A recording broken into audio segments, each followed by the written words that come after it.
As a veteran New York Times reporter, I've witnessed many of history's painful moments. This ranks high on that list. Every week at this desert crossroads, smugglers pack thousands of desperate young people onto trucks, bound for a journey they may never survive. They come from places like Senegal, Sierra Leone, Ivory Coast, Gambia, but they all have one destination in common: the shores of Europe.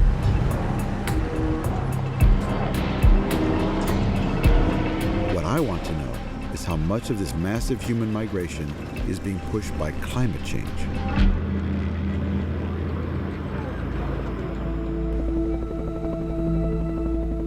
This isn't the Sahara Desert. It's my home state, California. I've lived here most of my life, and I've never seen it this dry. I look down and it looks like we're just in Brownsville. Well, we're definitely in the worst drought in modern history. I'm with Felicia Marcus, the state's top water official. Her board decides when and how to ration water in California. Folsom Lake should have water in it. And as we get closer, you'll see how much is exposed. There's the dam. Oh my God! This should be full of water. What we're over right now? Yeah, right over here. They do dry down during the summer, but not to this. This is the drought. Wow.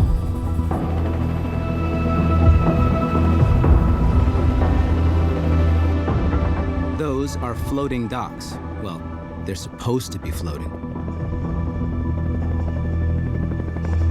That parking lot is usually right next to the water. And this reservoir is one of California's main water supplies. Is this where climate change meets drought? This is absolutely what our future looked like under climate change. We're seeing today what happens when a drought goes on for 4 years and there's no snowpack. According to Felicia, the big fear now is a mega drought, one lasting decades. If high emissions continue, there's an 80% chance of that in the second half of this century. An 80% chance parts of our state would basically be uninhabitable. It's the Godzilla of all wake-up calls.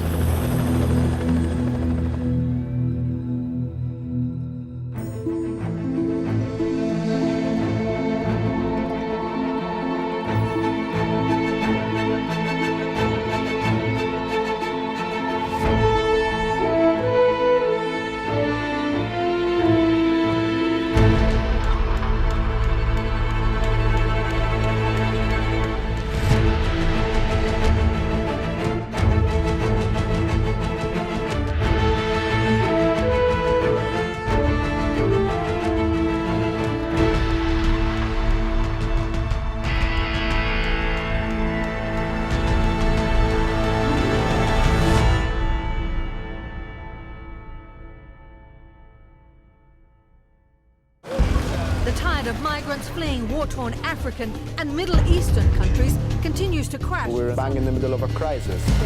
Europe is suffering the worst migration crisis since World War II. Nearly 2 million people in the last year alone have been on the move. Syrian refugees dominate the headlines, but that is not the whole story.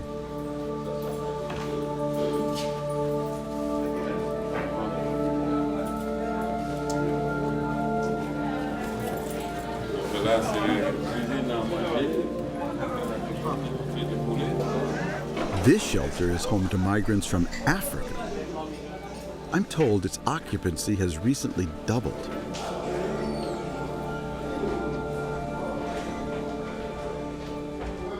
Why did you originally come? What were the forces that brought you here? Parce qu'il n'y a rien chez nous, en fait. Il n'y a pas de pluie. Et les gens, ils ne peuvent pas rester sans manger. No rain. No rain. 45 degrés, 50 degrés.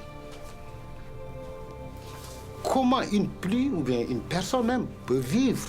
C'est très difficile. Il n'y a pas de mer, la terre ne marche plus, même tous les grands arbres sont tous morts. There is no sea, and the earth doesn't work.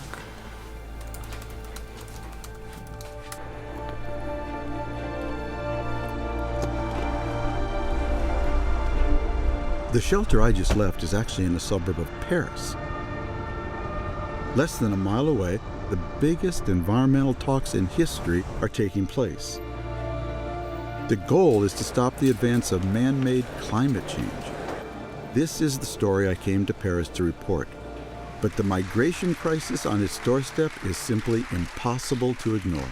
Mr. Secretary, to what extent is the European migrant crisis, which we're really now in the middle of right here in Paris, to what extent do you think that's climate-driven? Well, there's a percentage, Tom.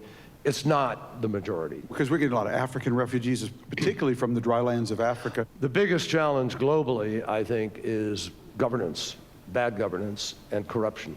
It could be more climate-driven in the future, and it's a real challenge. Many leaders acknowledge climate migration as some distant threat. But could this future already be here? Every second, a person is now forced to flee his home because of an extreme weather or climate event. Every second. Jan Egeland heads up the Norwegian Refugee Council, one of the world's first refugee organizations, now operating in 30 countries. I asked to meet with him one-on-one to hear about the changes he's been seeing. What do you say when climate skeptics come along and say there have been droughts and floods in Africa from time immemorial? It's very difficult to prove a link between climate change and these refugee migrations. Our figures say, and these are our scientists say, that a child born in the 1970s compared to a child born today, the child now is 60% more likely to be displaced by natural disasters. Is it going to be 200 million or 1 billion people that will have to relocate the next generation? We don't know. Do they have rights?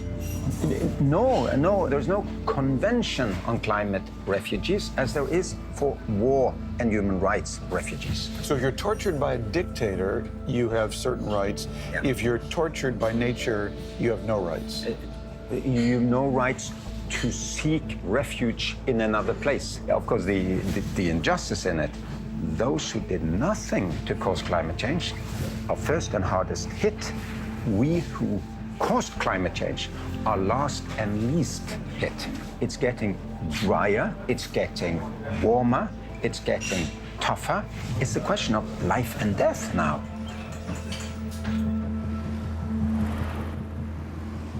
If what Jan says is right, climate migration is already happening. But will hundreds of millions really have to flee their homes by the end of this century? To find out, I'm heading to the drylands of West Africa.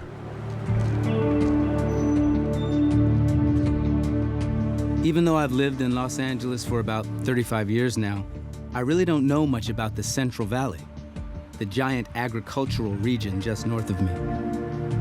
I'm amazed at its sheer size. I'm 4 hours into my drive, and there's been no break. It's farm after farm after farm, and all of them look bone dry.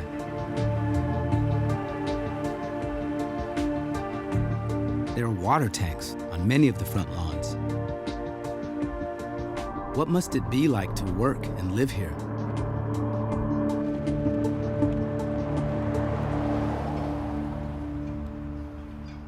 Near the town of Porterville, I meet Tom Barcelos, whose dairy farm has been here for almost 100 years. The milk he produces is made into Land O'Lakes butter. So this is it. Yeah, this canal here has been dry for going on almost 3 years with no water. Really? What is that doing to the water that you have to use now? The water table in the aquifer, which is the water that's below ground that we draw from, 40 years ago, it was at 60 feet here. So from this ground level, if you went down 60 feet, you would hit water. Earlier this year, I drilled a new one. I went 800 feet at a cost of $150,000. Put a new pump, pressure system in it at a cost of $80,000 on top of that. Almost $250,000, and you're in a similar situation that all of your neighbors are in. This entire valley right now has to make those kind of same decisions. And what percentage of the food in the world comes from this area? It's huge. You have almonds, pistachios, grapes, grapes that make raisins, grapes that make wine, citrus, alfalfa, corn. Tom says almost half of the nation's produce comes from this valley, 80% of the world's almonds alone. This is important to the world, right? What happens worldwide to worldwide food? If we were to lose this food supply here, I think we have a real national security problem. A future without food. It's a frightening prospect. And one that seems far off. But what if it isn't?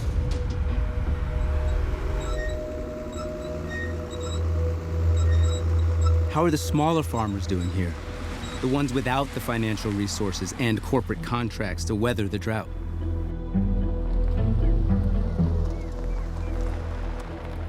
A few miles away, I stop in at a small oats and alfalfa farm run by Adam and Griselda Toledo. How you doing? Good to see you. Nice to see you. It's like a dream, having a little farm. The first year was regular year, but the second year is just horrible. The third year, oh, you don't want to know about it. Oh, really? This is what we have left of the third year. But it used to be very nice, very green. So where does your water come from? Our only sources of water is our well, which 3 years ago was pumping pretty good. Now, it's not even 10% of what we had back then. Really? Once the well dries, you don't have another option? Not option, nothing, that's it. Can't go deeper? Yes. But it costs half $1 million. To go any deeper than it is now? Oh yeah, who's gonna bring up that money? Right. I don't wanna leave, but if it doesn't rain, it's just gonna be over pretty soon. Do you ever talk about climate change or why it's happening or how it's happening? Well, we used to have rain, we used to have snow, so we're doing something wrong. And not just me or you, everybody. Right. How many kids do you guys have? 2 girls. 2 girls. And we're expecting about almost 5 months. Do you know if it's a boy or a girl? We don't know yet. He wants a boy. Another little farmer. He wants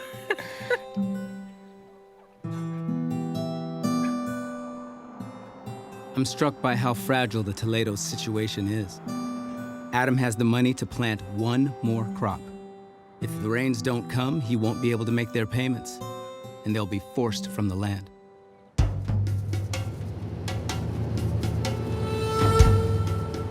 Far from the richest state and the richest country on the planet, I'm flying over one of the poorest, Niger, which I've read is the main route for Africans migrating to Europe via Libya.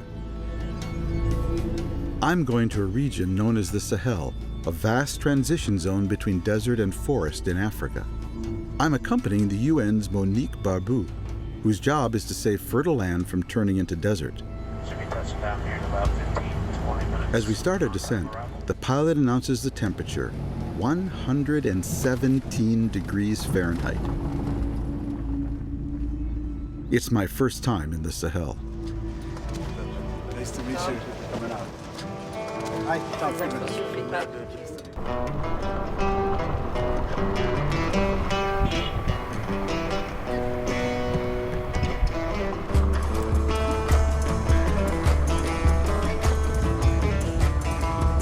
Leaving the airport, we're escorted by the military.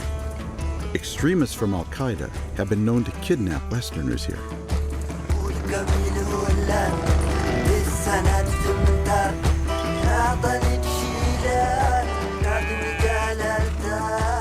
A centuries-old trading post, Agadez used to be one of West Africa's tourist attractions. Today it's a gateway for Africans fleeing the continent. We drive a few miles out of town to the desert crossroads. What country? Guinea. And how long did it take to get here from Guinea? Avant, est-ce que tu venais d'un village ou tu as toujours... Village. So he's coming from a village. His family is still there. But he had to leave and go to Conakry. The city. To cities because there was no work in his village. No work in the village. And now he has no work in the city neither, so he's going further away.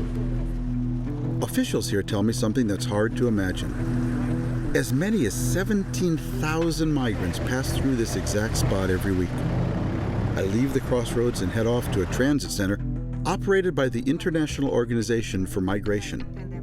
This center provides aid to those attempting this dangerous journey. So let me ask a question. There are all these young men here. How many people are back home who would like to come to Libya, to Europe, to Greece, to Turkey? How many would like to get out?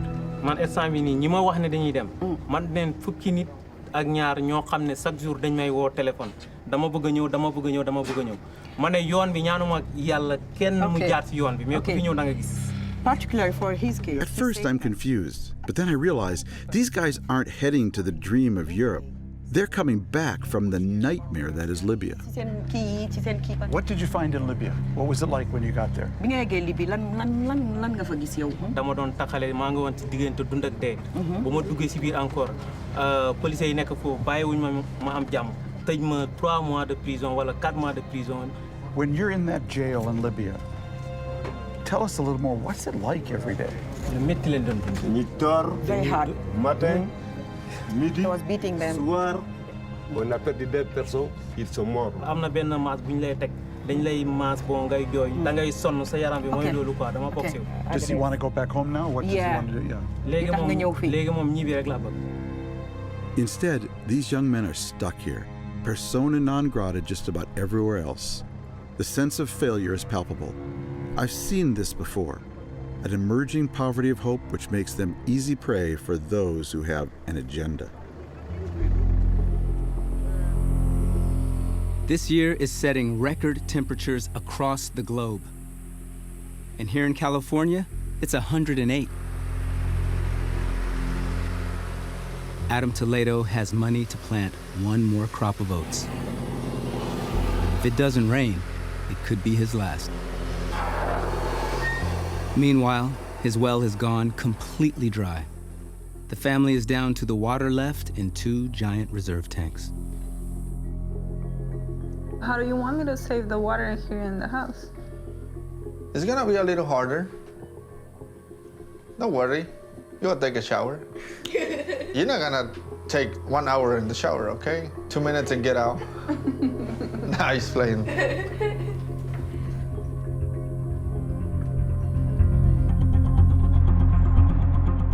Back in LA, I'm terrified so much of our nation's food supply could be at risk.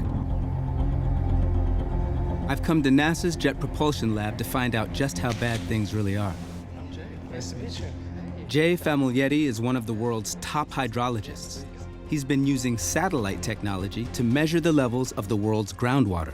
Having seen what's happening in the Central Valley with these farmers and the desperate need for water, I mean, is there any hope on the horizon for them? I think the future of agriculture in California is really at risk. Over the last few years, California has lost, something like 4 trillion gallons of water per year. I'm sorry, what? Yeah, 4 trillion with a T. And a lot of that water is used to support agriculture. According to Jay, that's enough water to sustain all of New York, LA, and Chicago for 5 years. Can you tie this into climate change? Absolutely.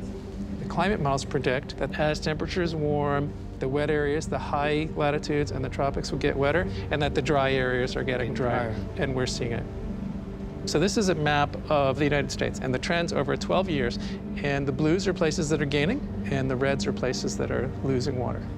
You see those hot spots in the Central Valley and in Texas. Those are our 2 big food-producing regions in the United States.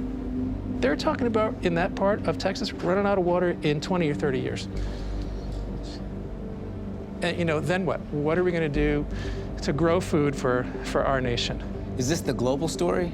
Unfortunately, it is around the world.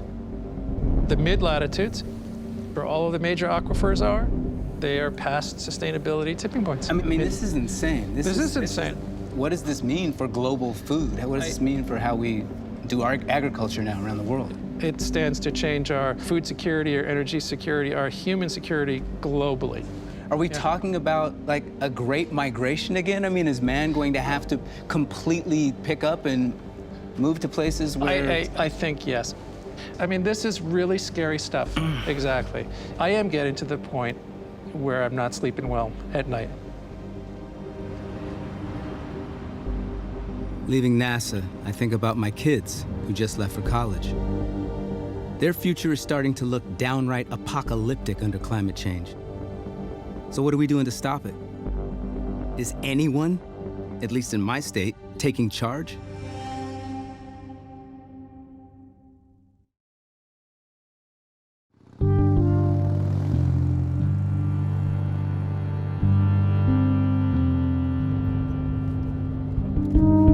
I'm heading towards Dirkou, the last stop before the Libyan border. In the distance, we can see a crowd gathering by a transport truck. Il a 17 gosses. All those people are from Niger. They are internal migrants. Où sont leurs familles? Ils sont au village. I have asked, here are only men, where are the families? And all of them are saying that their family stays in the village back. How do their families survive back home without the men? Before they left, they tried to leave enough for the family to sustain for a while. And this man was saying that he just talked to his wife, who told him that now they have finished all the crops and that now they are in the hands of God. Now they are? In the hands of God. Si elle n'a pas de revenus, l'eau, elle va les chercher ailleurs. Minister, what is going on in Niger in terms of the climate, the environment, that so many people would be tempted to want to go up to Libya and even beyond to Europe? La population vit essentiellement de l'agriculture et de l'élevage. Le désert avance à grands pas. Les dunes, le sable bouge et elles envahissent nos terres agricoles. Nous avons une perte d'environ 104 000 hectares par an. 100,000 hectares? Yes, every year. Every year. Every year. Wow. Alors, c'est la base productive de nos pauvres populations qui s'amenuisent de jour en jour. This invasion of sand dunes, has that always been part of Niger's history? Bon, moi, quand j'étais jeune, nos parents ont toujours semé après une pluie abondante entre le 1er et le 6 juin. Aujourd'hui, on peut avoir une pluie en avril. Il se pourrait qu'on fasse un mois sans une goutte de pluie. On peut connaître de graves inondations qui emportent presque une bonne partie des terres, qui emportent même des hommes. Donc, et ça c'est pour nous les effets du changement climatique. Do you think we in the West are responsible for this also? La réponse est toute simple. Mais qui pollue la planète? La grande responsabilité de la pollution de la planète relève de l'Occident. Et c'est à l'Occident de payer.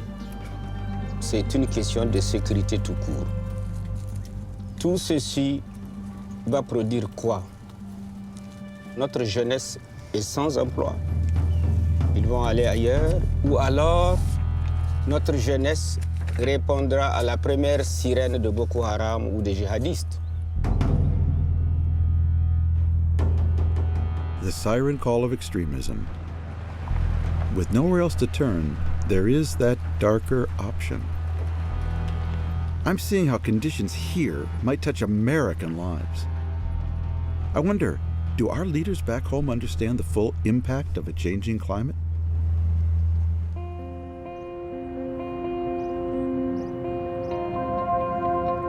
Neither California nor indeed the world can ignore the growing assault on the very systems of nature on which human beings and other forms of life depend. 7,000 miles from the deserts of Africa, there is at least one American politician who gets it.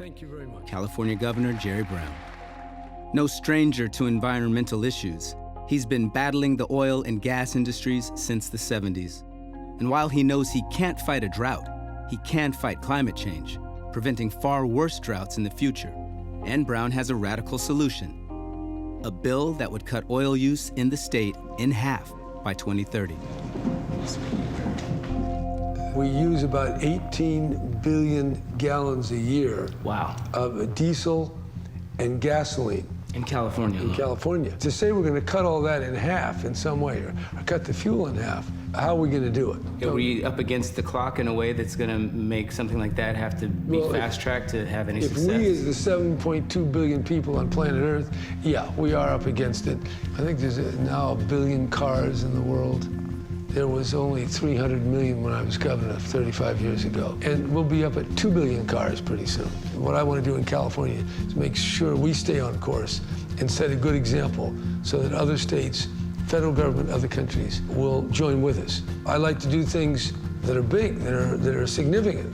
And working on climate change is working on something that makes a difference. My guess is the governor is going to have a huge fight on his hands. Last year, the oil industry sold $86 billion in petroleum to Californians. I can't imagine they'll be too thrilled about the prospect of having their profits slashed, but Governor Brown plays the long game. We met a family in Porterville, the Toledo family. Their well is run dry. They may have to move. The world is going to change. And whether you're in that valley of California or you're on the eroding coasts of New Orleans and Miami, how we handle that with the millions of refugees and migrants, it's going to be really disruptive. So what you saw in Porterville, you'll just see 1,000 or 1 million times more. Whether it becomes completely universal and catastrophic, that depends on how quickly we make the change. This is what we do know. Well over 200 girls were kidnapped by heavily armed gunmen. Boko Haram, known for mass abductions like this one, is considered one of the world's deadliest terrorist organizations. And it's been affiliated with both ISIS and Al-Qaeda. Could climate change be having an influence on the rise of extremism here? Here I have 3 maps I wanted to show you. The first is the vulnerability to desertification in Africa. And as you can see, it runs right through the middle of Africa. Yeah. Here you have the food riots and where they have exploded the same year. And if you take the map of terrorist attack, Al-Qaeda type of attack, we go exactly again. Right through the center of the continent. Yes, this is reality. Desert, food riots, Al-Qaeda and ISIS. Yeah. Same map, same places. Exactly. You can tell me that there is no direct consequences of one of another, but denying that there is no links, this is where I am kind of stunned. By 2045, so 30 years from now, they say that 60 million people may be moving from south part of Africa, below the Sahara, to North Africa and to Europe. 60 million. What you're talking about it's terrifying, Monique. We have underestimated what is happening in terms of small farmers losing their natural capital. And the only natural capital that people have around here is the land. Monique, you get to be queen for a day. You get to invest in one big solution for everything we're talking about. What would it be? You see, today in the world, people are putting walls all over the place. And me also, I dream of a wall. But it is a wall that we have called the Great Green Wall. Climate change is a major factor in the deterioration of soil here. The Great Green Wall would create a ribbon of restoration projects to conserve every drop of water possible and turn deserts back into fertile land. The project is almost a decade old, but it needs oversight and financing to start making headway. You know, to restore an hectare of degraded land, it costs between $100 and $300, okay? Compared to peace, to security, to human dignity, what is it we're talking about? Not much. Not much. 60 million refugees fleeing Africa. The West can't even manage 1 million Syrians. And what's so surprising is that so many of the migrants I've met here are from Senegal. I've always thought that Senegal was one of West Africa's most stable and prosperous countries. It appears that might be changing.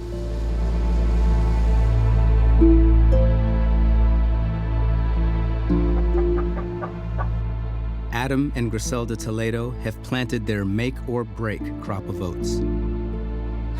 But with their well now dry and the water in their emergency tanks running low, they have to move their animals to a nearby relative's.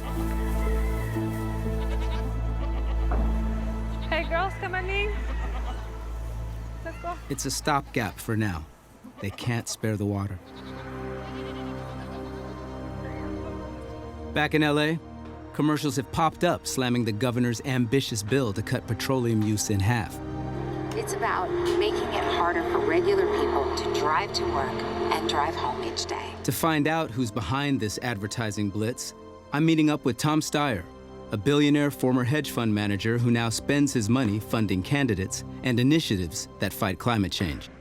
His group, NextGen, has spent $2 million backing bills, including the governor's gas reduction measure. Penalizing drivers for using too much gas. Let me just stop right here. Please. I mean, as much money as they spend, they can't get better actors. Who is they? Who are the they that we're talking about? In California, that is paid for by a bunch of oil companies. But the fact of the matter is they have very specific interests. They're trying to scare people. And also they spend $11 million lobbying it, just going office to office and arguing against this. Is this something that you're seeing around the country? The oil and gas industry in the US have decided that they're gonna fight and deny the problem. How do you fight against something like that? It's corny, but by far the biggest thing we have going for us is the truth. We're gonna see the world get warmer. We're gonna see cities threatened. We're gonna see climate refugees around the world, which we're already seeing. Yeah. To the extent that we don't get legislation in Washington, then the change is gonna have to come at the states. But I hear that up in Sacramento, oil lobbyists are having success getting legislators to echo their ideas. Nobody ever says, oh my gosh, I want to pay higher gas prices. This measure will lead to substantial increases in the cost of energy in California and will hurt families who live in our most disadvantaged communities. We need to stop regulating. We need more free market. Mr. Secretary, please call the roll. Allen? Aye. Anderson? No. No Bates? No Bell? No Stone? No Vidal? No Wachowski? Aye. Wolf? No Pan? Aye. Papley? A defeat now for Governor Jerry Brown in his efforts fighting global warming. No state, no nation has ever tried this, to use the government to force a drastic reduction in gas consumption by drivers in California. About an hour ago, the governor announced he has pulled that idea. Oil has won a skirmish, but they've lost the bigger battle because my zeal has been intensified to a maximum degree, and nothing is going to stop this state from pushing forward on our low carbon fuel standard and all the rest. California will continue to lead. One more question. I mean, the oil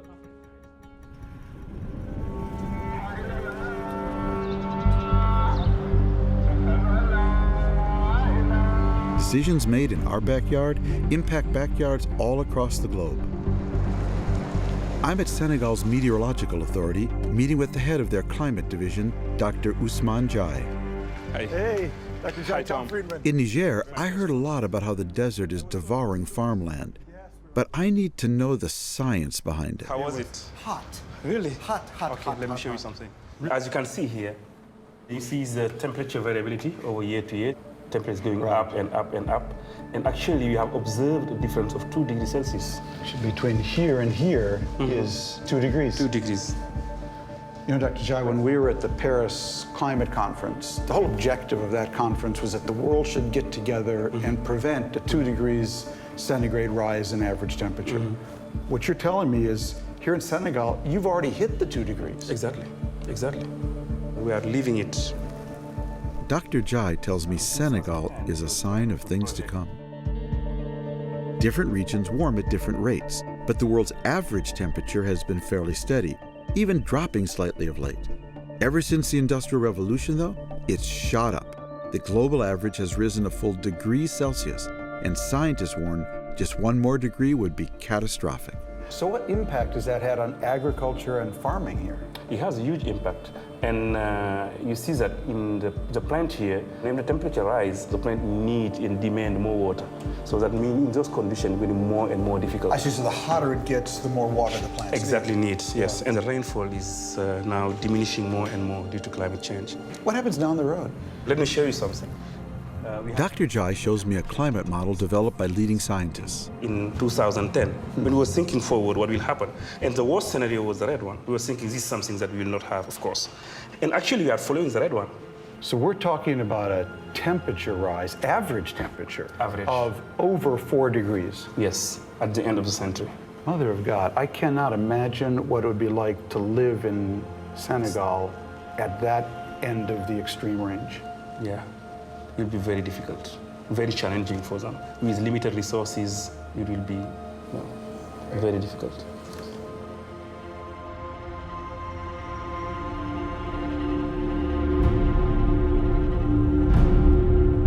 I'm having a hard time grappling with the fact that this massive, once fertile farmland is starting to look more like a Saharan landscape. But it has rained some in the Central Valley, and Adam Toledo's crop of oats may have a fighting chance.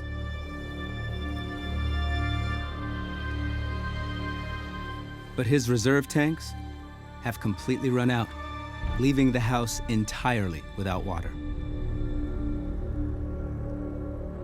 He has 1 day off a week, and he spends it making trips back and forth to his parents' home to get water.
It takes 10 trips like this and his entire day to fill the tanks. And it's barely enough to last the month. Griselda is now 8.5 months pregnant. I think I'm pretty close to spray it for the weeds. If we get another 2 or 3 rains, we're gonna make it. What if it doesn't rain? Keep on trying. You cannot just let it go that easy. One day it has to rain. Maybe we're gonna think about moving or something. Moving where? And all the work and money Well, and everything. That's something that we have to think about it, but we'll see.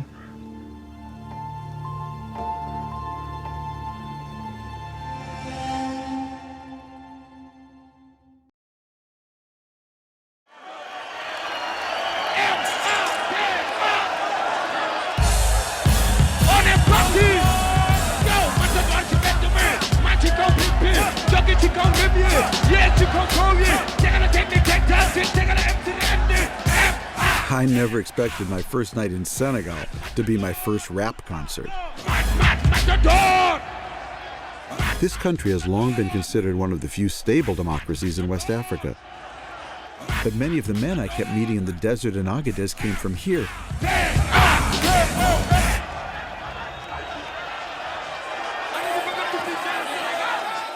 The rapper's name is Matador. He's a huge star here.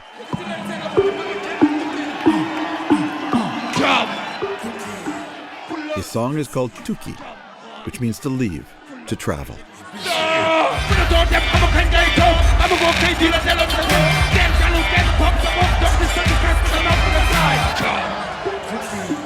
Matador's message is to stay.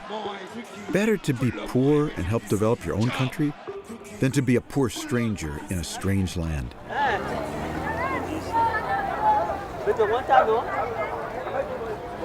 The next day, not far from the concert venue, my guide, Adam C., brings me to this market to meet one of the young men Matador sings about. I'm going to take you to my friend, one of the millions of young people in Senegal who are hustling, just trying to survive. Assalamu alaikum. Jili.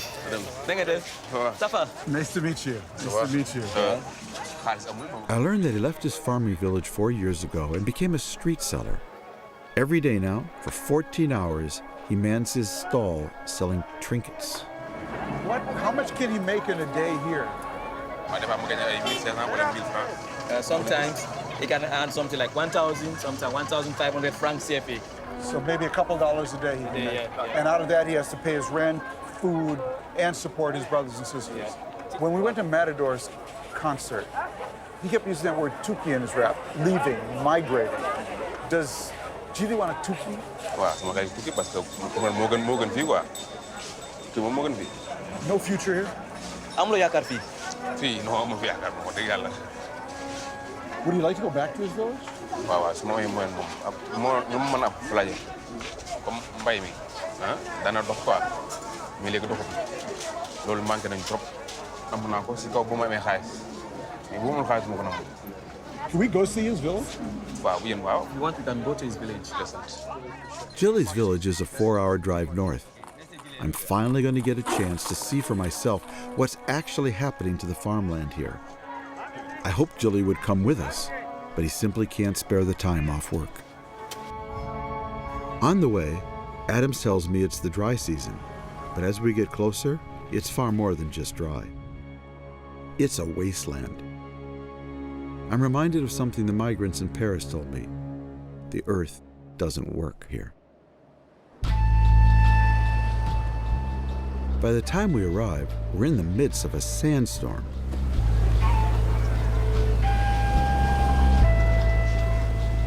Assalamu alaikum. Walaikum salam. Do you know a man named Jili? We met him in Dakar, and we wanted to come and see his village and why he left. I wonder if you could help us. He's inviting us to his house. Wonderful. Yeah. The young man's name is Serene, and he shares his last name with Jilly and the village where they were both born. His wife. Oh, nice to meet you. Okay, his mother. Mother? Oh. Welcome to sit down, please. Thank you. Serene, when you were growing up, this is just powder. Was the earth like that here? Déedéet melul suuf si melul woon nii de bu njëkk boo masaan tibb suuf si def ko nii day mel na dafa niin waaye léegi boo ko yëkkatee ne day tas nii. Serene, of the young men you grew up with, how many are still here in the village? Sama xarit yi ma màggandoon su ma dee xalaat day yaakaar naa kenn nekku fi doo fi am benn xarit ñëpp a ngi ci da génn nañ. Serene's remaining family gathers around us in the courtyard. His mother tells me that of her 5 sons, Serene is the only one left at home. Comme yaa ngi yor sa papa yor sa yaay te mën a loo sa bopp dara nga gis sa papa di feebar doo ko mën a faj sa yaay di feebar doo ko mën a faj sa xol neexul da ngay daal di obligé rek. Serene, why didn't you leave? Demoon naa mais dafa metti tamit. What country did you go to? Ban dëkk nga demoon? Espagne. Juróom benn at laa fa dëkk ndax maa ngi fa dem le 5 octobre 2003 jóge fa le 29 juin 2009 boobu laa fa jógee. What did you do when you were in Europe? liggéey yëpp def naa ko daanaa def ferrailleur daanaa jaay ay seede ci mbedd mi. Des fois daanaa fekk ay tubaab yoo xam ne ñu yor lu diis ma jël ko gàddu leen ko ñu fay ma te amu fu woon yaakaar daal parce que comme que li ma la wax léegi rek am naa benn capacité intellectuelle. Parce que moo gën may nekk foofa di souffrir daal du ma gis sama yaay du ma gis sama baay samay waa kër du ma ci gis kenn te xaw naa fa yàgg moo tax ma bàyyi ko tamit ñëw. I've seen many Serenes on the streets of Europe, but I have never been to the place they call home. As I sit in my car, protected from the heat and desperation, I know that for Serene, there is no air-conditioned escape.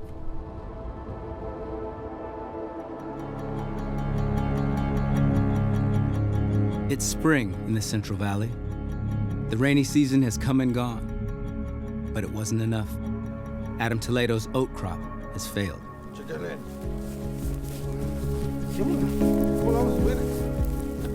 Now, he's selling what remains of last season's crop to help pay the bills.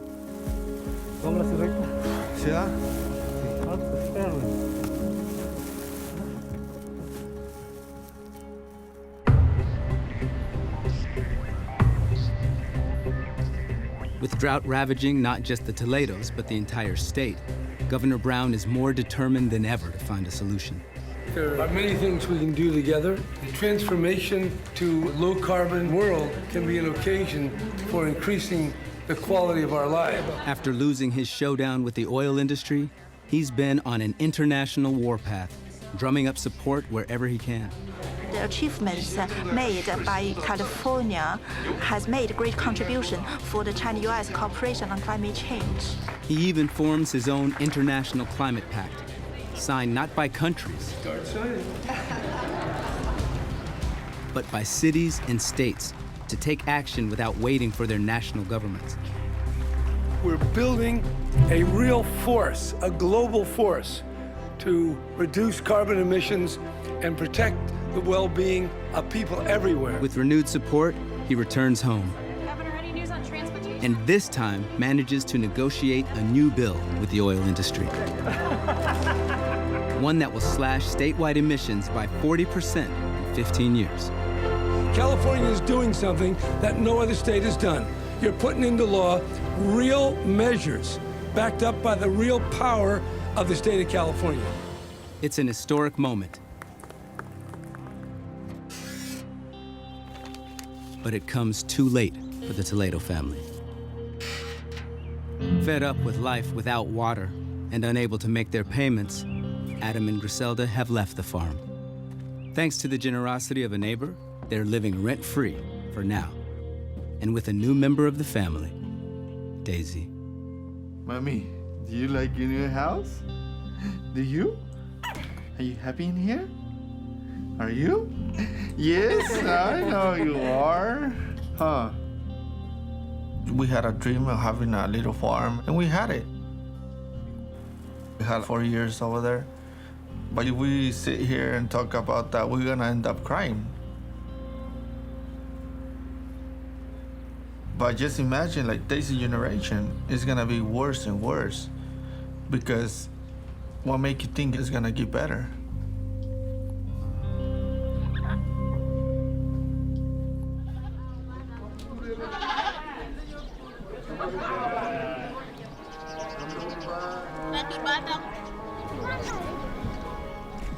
While some towns back home have just begun to experience climate migration, Adams has brought me to a village in Senegal that's feeling its full brunt.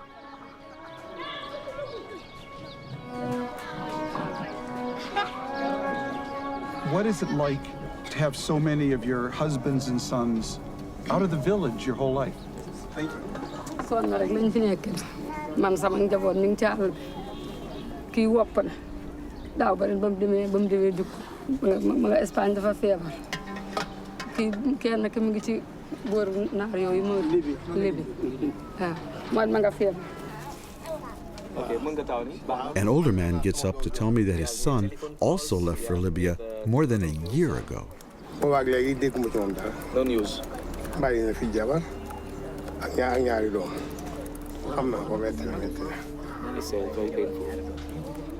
I don't have the heart to tell him I was just near the Libyan border.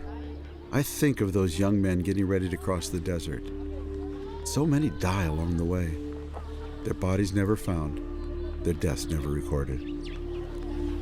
ba nekk sama diggu doole samay rek ñëpp nooy ànd debeel suñuy baay di indi ci sàq yi di semb di suñu yaay di ko bojji nuy dunde léegi njaboot yëpp dañ fi nekk ku ne sa kër say doom nekk ci ñu bay di indi ci kër yi dunde waaw maanaam nii bu dañul fii day yàqu ndax dootuñu fi mën a toog duna am lu dunde dañuy mujj na ànd ak suñuy doom daw rek dem ci yeneen dëkk ndax wuti lu dunde.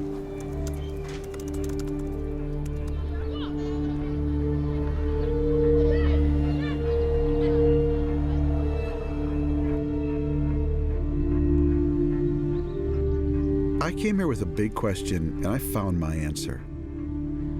Migrants are leaving Africa for many reasons, but the ones I met aren't fleeing war.